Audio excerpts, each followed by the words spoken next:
રત્ન કલાકારોને પડતી મુશ્કેલીના મામલે ડાયમંડ વર્કર યુનિયન દ્વારા 30 તારીખથી હડતાળનું એલાન જાહેર કરવામાં આવતા સરકાર પણ સફાળી જાગી છે। ત્યારે આ અંગે સુરત જિલ્લા કલેક્ટર કચેરી ખાતે કલેક્ટર તેમજ ગુજરાત ડાયમંડ એસોસિએશનના કન્વીનર દિનેશ નાવડિયા તેમજ ડાયમંડ વર્કર યુનિયનના પ્રતિનિધિ દ્વારા સંયુક્ત મિટિંગ યોજવામાં આવી હતી અને ખાસ કરીને 3 પ્રશ્નો અંગે ચર્ચા કરવામાં આવી હતી।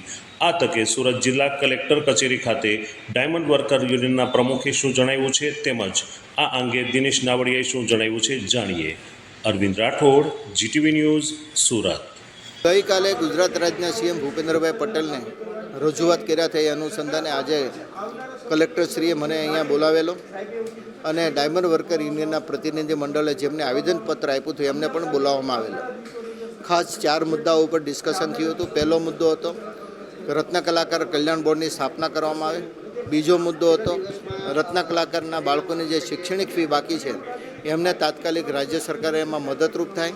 ત્રીજો મુદ્દો હતો કે રત્ન કલાકારો પર જે પ્રોફેશનલ ટેક્સ લેવામાં આવે છે એ તાત્કાલિક અસરથી નાબૂદ કરવામાં આવે। અને ચોથો મુદ્દો હતો ડાયમંડ વર્કર યુનિયન દ્વારા કે રત્ન કલાકારોને જે કંઈ કટ એન્ડ પોલિશની પ્રાઇઝ આપવામાં આવે છે, મંદીના સમયને જેની પ્રાઇઝો કટ કરવામાં આવે છે તે પ્રાઇઝ હવે ફિક્સ થવી જોઈએ। અને આ અંગે કલેક્ટરશ્રીએ પોઝિટિવ અભિપ્રાય આપતા કીધું છે કે ઇન્ડસ્ટ્રીના આગેવાનોને, ડાયમંડ એસોસિએશનના પ્રતિનિધિ મંડળને, જેમ છે જ્વેલરી એક્સપોર્ટ પ્રમોશન કાઉન્સિલની કમિટીને આ બધાને સાથે મળાવીને એક ચર્ચા કરી અને આના આધાર પર જે કંઈ રિપોર્ટ તૈયાર થાય એ રિપોર્ટ રાજ્ય સરકારને સુપૃત કરવામાં આવશે અને રાજ્ય સરકાર આ રિપોર્ટના આધાર ઉપર રત્ન કલાકારોને જે કંઈ મદદરૂપ થવાના છે મદદરૂપ થશે એવી અમને આજના 2 દિવસના ડિસ્કશનના આધાર પર ચોક્કસ લાગી રહ્યું છે। મારું નામ છે રમેશભાઈ જીલરિયા અને હું ડાયમંડ વર્કર યુનિયન ગુજરાતના પ્રમુખ તરીકે કામ કરું છું। આજે કલેક્ટર સાથે મહત્વની મીટિંગ મળી હતી, કઈ રીતની મીટિંગ રહી? અમે 2 દિવસ પહેલાં કલેક્ટર શ્રી મારફતે માનનીય મુખ્યમંત્રી શ્રીને આવેદનપત્ર આપી 30 તારીખે હડતાલનું એલાન કરેલું હતું અને એલાનને અનુસંધાને એ બાબતને ગંભીરતાથી લઈ અને અહીંનું આપણું જે ઉદ્યોગનું ડેલિગેશન છે ઓલ ગુજરાત ડાયમંડ એસોસિએશન એ લોકો દિનેશભાઈ નાવડિયાની અધ્યક્ષતામાં માનનીય મુખ્યમંત્રીશ્રીને મળ્યા હતા। માનનીય મુખ્યમંત્રીશ્રીએ ખાતરી આપી હતી કે 2 દિવસની અંદર રત્ન કલાકારોના પ્રશ્નોનું યોગ્ય નિરાકરણ કરવામાં આવશે। એના અનુસંધાને આજે કલેક્ટરશ્રીએ પ્રાથમિક માહિતીઓ મેળવવા માટે અને હીરા ઉદ્યોગના કારીગરોની સમસ્યા અને એનું નિરાકરણ કરવા માટે સરકાર શું કરી શકે એ બાબતે પ્રાથમિક મિટિંગ કરી હતી અને મિટિંગમાં અમે હાજરી આપી હતી। કલેક્ટરશ્રી 2 દિવસમાં સરકારશ્રીને ઉપર રિપોર્ટ આપશે, ત્યાર પછીની આગામી રણનીતિઓ ઘડી આગામી મિટિંગો નક્કી કરશે।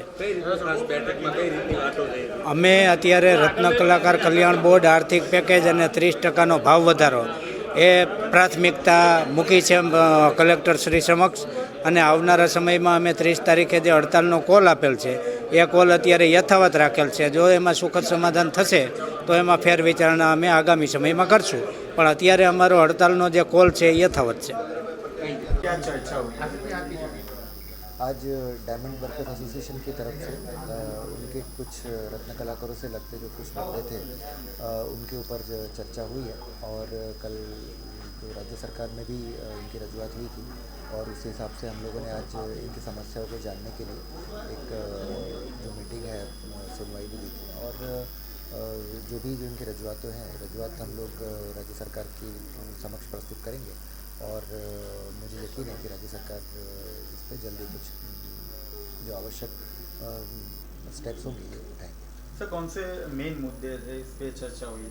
जी, बेसिकली जो रत्न कलाकार है उनके EMI पगार से लेते उनके हेल्थ एजुकेशन इनसे रिलेटेड जो मुद्दे हैं उनके बारे में ब्रीफली चर्चा हुई है और इसके बारे में जो उचित अहवाल है हम राज्य सरकार के समक्ष प्रस्तुत करेंगे। ओके।